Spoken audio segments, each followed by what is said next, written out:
जय श्री कृष्णा दोस्तों। हर हर महादेव। कैसे हैं आप सब? स्वस्थ और सुरक्षित होंगे।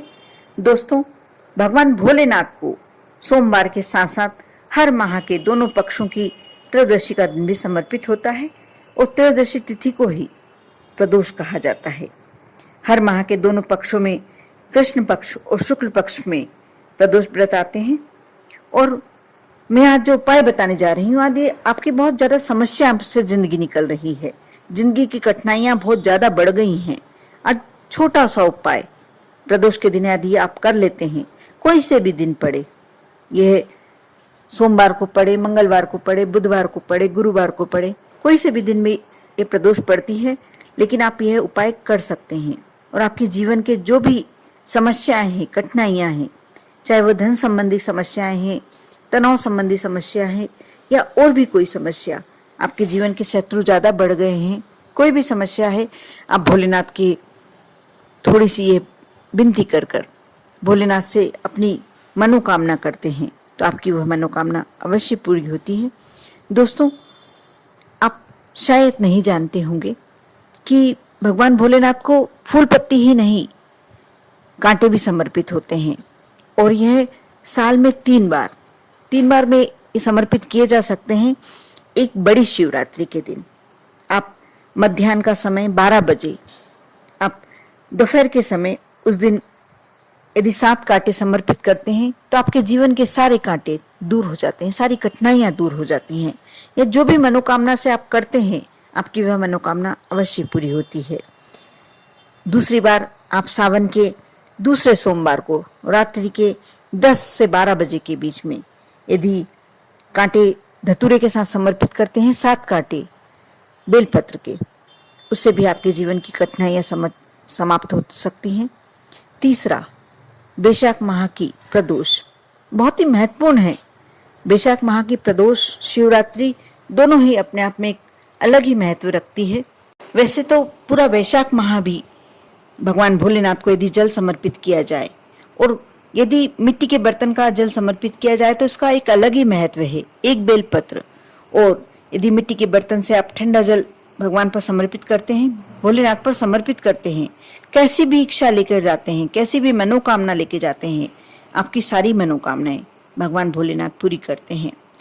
आज जो मैं बताने जा रही हूँ वैशाख के माह की प्रदोष का, आप कोई से भी बार को पड़े प्रदोष, उसके लिए विशेष ऐसा कुछ नहीं है कि कोई विशेष बार को ही आना चाहिए। जैसे इस बार गुरुवार को 28 अप्रैल को पड़ रही है, उस दिन आपको प्रदोष काल यानी सूर्यास्त की समय ये कार्य करना है। उस समय आप धतूरे के साथ एक धतूरा लेना है। धतूरा आप किसी भी व्यक्ति से अनभिज्ञ नहीं है, धतूरा सभी जानते हैं।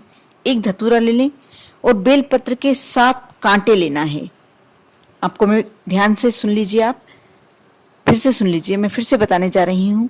आपको बेल पत्र नहीं लेना है, बेल फल नहीं लेना है, आपको बेल पत्री के 7 कांटे आप ध्यान से तोड़ें, कहीं चुभ ना जाए, और कोई बड़ा व्यक्ति ही लेने जाए, कोई बच्चे को ना भेजें, क्योंकि बड़े कांटे होते हैं तो तोड़ने में थोड़ी सी परेशानी आती है, थोड़ी सी ज्यादा मेहनत लगती है। 7 कांटे ले आए और भोलेनाथ पर सबसे पहले आप एक धतूरा समर्पित करें। उसके बाद 7 कांटे श्री शिवाय नमस्तुभ्यम का मन ही मन जाप करते हुए, अपने मन की मनोकामना बोलते हुए एक एक कांटा समर्पित करते जाएं। भगवान भोलेनाथ का मंत्र का, श्री शिवाय नमस्तुभ्यम का जाप करते जाएं और जो भी आपकी मनोकामना है वह मन में बोलते जाएं। जैसे आपने एक कांटा समर्पित किया, उसके बाद अपने मन में श्री शिवाय नमस्तुभ्यम का जाप किया, ऐसे करके आप सातों कांटे भोलेनाथ पर समर्पित कर दें और अपने मन की इच्छा बोल कर आ जाएं। आप देखना, बहुत जल्दी, अति शीघ्र आपके मन की जो भी मनोकामना, आपके जीवन की जो भी कठिनाई है, समस्याएं हैं, सारी समस्याएं दूर हो जाएंगी। बहुत ही अच्छा उपाय है, बहुत ही छोटा सा उपाय है और बहुत ही उत्तम, अति शीघ्र फल देने वाला है। और मैं तो ये कहूंगी कि आप प्रदोष या शिवरात्रि या सोमवार को ही क्यों करें, आप बैसाख के पूरे महीने जितने दिन शेष बचे हैं, भोलेनाथ पर एक कलश में जल ले जाइए। यदि आपको बेल फल मिल जाता है तो उसका गूदा निकालकर, उसको जो ऊपर का खोल होता है उसमें जल भरकर और वापस कलश में डालकर भोलेनाथ को समर्पित कीजिए। अपने मन की मनोकामना कीजिए। जो भी आप समर्पित कर सकते हैं, एक चावल का दाना, एक मूंग का दाना, एक बेलपत्र, एक शमी पत्र, जो भी आप अपनी इच्छा से समर्पित कर सकते हैं।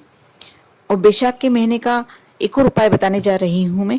आप एक बेल फल ले लें और बेल फल लेके भोलेनाथ पर समर्पित कर दें।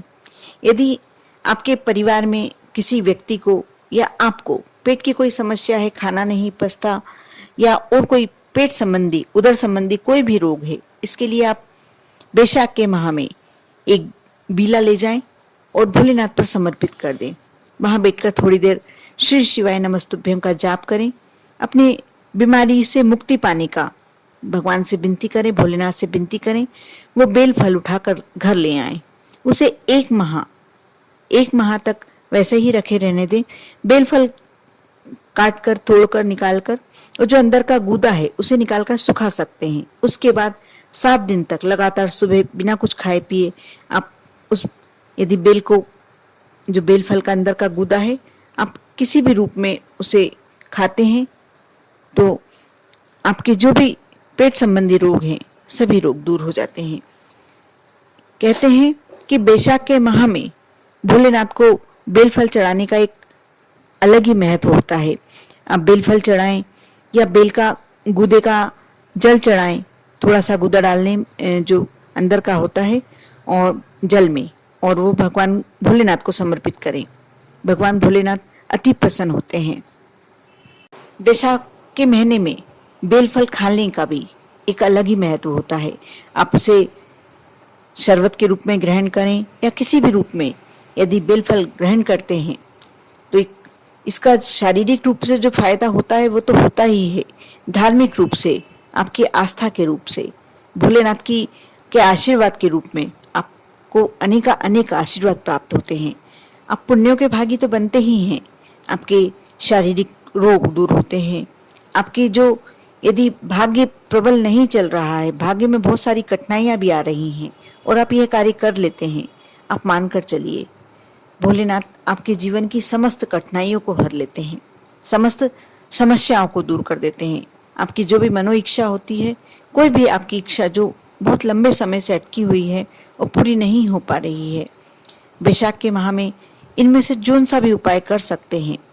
और उपाय तो कोई कह भी नहीं सकते हैं इसे, सिर्फ एक मंदिर में जाकर भोलेनाथ पर जल समर्पित करना है, उनके दर्शन करना है, अपने मन की बात उनसे करना है, बस इतना ही करना है।